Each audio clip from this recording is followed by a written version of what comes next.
নমস্কার বন্ধু।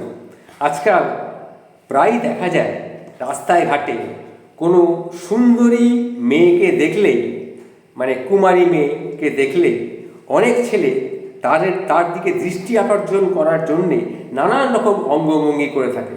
এটা আমরা যে কোনো একটুখানি, যেখানে অনেক মানুষজন এক জায়গায় হয়েছে, এরকম জায়গায় গেলে আমরা দেখি কোনো সুন্দরী মেয়ে থাকলেই তার দিকে কোনো ছেলে তার দিকে দৃষ্টি আকর্ষণ করানোর চেষ্টা করে। তার জন্য তারা নানা রকমের অঙ্গভঙ্গি করে, নানা রকম কার্যকারিতা করে।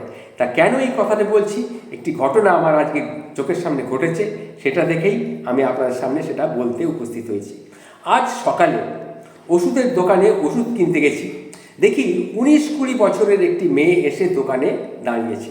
শীতের সকালে ঠান্ডা বাতাসে আমি তখন একটু জড়সড়, আমি একটু বয়স্ক মানুষ তো একটু জড়সড় হয়ে গেছি, শীতটা পড়েছে, তাই দাঁড়িয়ে আছি।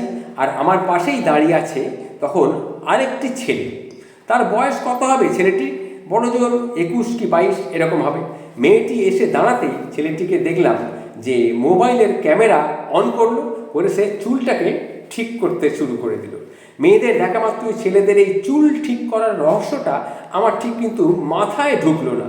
এটা কি ব্যাপার? মেয়েটাকে দেখার পর থেকে সে মোবাইল অন করে দিয়ে মোবাইলের স্ক্রিনে নিজের ছবিটাকে দেখে চুলটা ঠিক করতে শুরু করে দিল। এটা আমি ঠিক বুঝলাম না কেন করছি। যাই হোক, ওষুধ কেনার কথা আমি ভুলে গিয়ে ওই মেয়েটির দিকে তাকিয়ে নানান উড়ুম ফুড়ুম নকশা করতে লাগলো ছেলেটি। সুন্দরী মেয়ে যখন সামনে থাকে তখন একটু হিরো হিরো ভাব অনেক ছেলের মধ্যেই চলে আসে। তো এই ছেলেটিও তার ব্যতিক্রম নয়, এটা আমি বুঝতে পারলাম। ওদিকে মেয়েটির একটা ডোন্ট কেয়ার ভাব, ছেলেটির দিকে সে তাকাচ্ছেই না।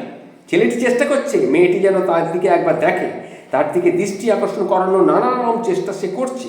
আমি মাঝখানে একটু দাঁড়িয়ে দাঁড়িয়ে ছেলেটির দূরে একটু চলে গেলাম। ছেলেটির এই উড়ুম ফুড়ুম রং তামাশা আমি লক্ষ্য করলাম। আমার বেশ মনের মধ্যে মজাও লাগছে যে আমরাও তো একসময় এই বয়সে ছিলাম, এখন বয়স হয়েছে আমাদের, প্রায় বৃদ্ধ হয়ে গেছি, কিন্তু এটাকে কি হয় ঘটনাটা দেখার জন্যে আমিও একটুখানি সাইড হয়ে গিয়ে তাকে দেখতে লাগলাম। আমার ওষুধগুলো নেওয়া হয়ে গেল। নেওয়া হয়ে যেতেই আমি দেখি মেয়েটি একটু আদুর গলায় জিজ্ঞেস করলো, আচ্ছা, মানে কাউন্টারে গিয়ে জিজ্ঞেস করলো, দাদা গ্যাসের বড়ি আছে? তখন ওষুধের যে দোকানদার, তিনি দোকানের যে কর্মচারীটি, সে বোধহয় ঠিকমতো শুনতে পায়নি। সে বলল, কিসের বড়ি? কিসের বড়ি বলছেন? তখন মেয়েটি বলল, গ্যাসের বড়ি। তখন ছেলেটি বলল, মানে দোকানের যে কাউন্টারে ছিল, সে বললো, আচ্ছা প্যান্ট 40 দিলে কি হবে? প্যান্ট 40? হ্যাঁ, যেটা ভালো হয় সেটাই দিন না, আমি গ্যাসের একটা বড়ি নিতে এসেছি, যেটা ভালো হয় সেটাই দিন। মেয়েটি এই কথাই বলল। এদিকে ছেলেটি তখন ফিক ফিক করে হাসছে যাতে মেয়েটি তার দিকে তাকায়। মেয়েটাও কিন্তু খুব চালাক, বুঝতে পেরেছেন তো? কোনোভাবেই ছেলেটাকে সে পাত্তা দিচ্ছে না। ছেলেটাকে পাত্তা দিচ্ছে না দেখে ছেলেটি এবার একটা গ্যাস নিয়ে পড়লো।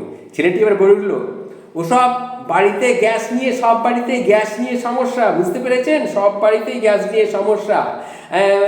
দাদা আপনি আমাকে একটু তাড়াতাড়ি ছেড়ে দিন তো, সেই কখন এসেছি, সকালে গ্যাসটা ফুরিয়ে গেছে, মা বলেছে গ্যাসটা বুক করতে, আমি তো ভুলেই গেছি যে আজকে গ্যাস বুক করতে হবে, মা নাহলে বাড়িতে গেলে মা খুব বকাবকি করবে।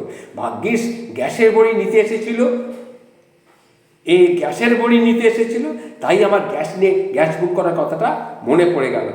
আজকে যদি গ্যাস না বুক করি, গ্যাস না এলে বাড়িতে খিচুড়ি হবে না। বুঝতেই পারছেন না ঠান্ডার বাজারে খিচুড়ি কীরকম মজা লাগবে। শীতকালে যখন একটু গ্যাস না থাকলে খিচুড়িটা, মা তো রাগ করবি আর খিচুড়িটাও খাওয়া হবে না। মেয়েটি এমন একটা ভান করলো যেন শুনতেই পায়নি। তারপর ওষুধের প্যাকেটটা হাতে নিয়ে মানিব্যাগ থেকে টাকাটা বের করছে। ইতিমধ্যে মেয়েটির মোবাইলে একটা রিং বাজতে শুরু করলো। মেয়েটি তখন সেই কলটাকে রিসিভ করে বলল, হ্যাঁ মা বলো। আর ছেলেটি তখন মেয়েটির খামে লিখে দিয়েছে তা গ্যাসের বড়িটা কখন খেতে হবে আর কী খেলে ভালো হবে, গ্যাস এইগুলো লিখে দিয়েছে, কখন খাবে, কিভাবে খাবে, কারণ সে ভুলে যেতে পারে। তাই মেয়েটি তখন ওপাশ থেকে কী যেন বললো তার মা। তখন মেয়েটি বললো, জোরে জোরে বলছিল, পাশে কেউ নয়, ওষুধের দোকানে আছি তো, একটা অভিজ্ঞ MBBS গ্যাস্ট্রোলজিস্ট, যাকে বলে গ্যাস ভরা সিলিন্ডার, সেই দোকানে এসেছে, সেই বকবক করছে, একদম পাশে আছে তো, তাই তোমার সেই কথাটাও কানে যাচ্ছে। মা বোধহয় ওপাশ থেকে ঠিকমতো বুঝতে পারেনি কী ব্যাপারটা।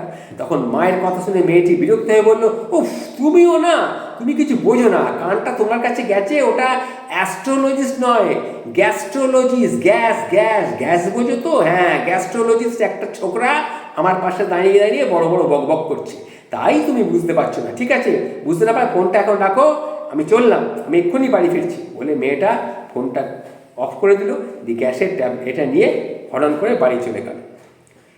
সে চলে যাওয়ার পর মেয়েটার মুখটা, ছেলেটার মুখটা দেখার মতন।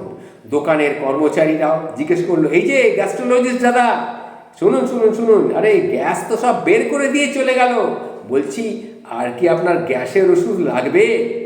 তখন ছেলেটি বলল, না দাদা, গ্যাসের ওষুধ লাগবে না, যেন মেয়ে তো নয়, যেন গ্যাসটাকে বের করে দেবার মেশিন, ওটাকে গ্যাস না নিয়ে গিয়ে ওই মেয়েটাকে বাড়িতে নিয়ে গিয়ে মায়ের সামনে দিয়ে দিতে পারলেই ভালো হতো, একবার গ্যাস বের করে দিত।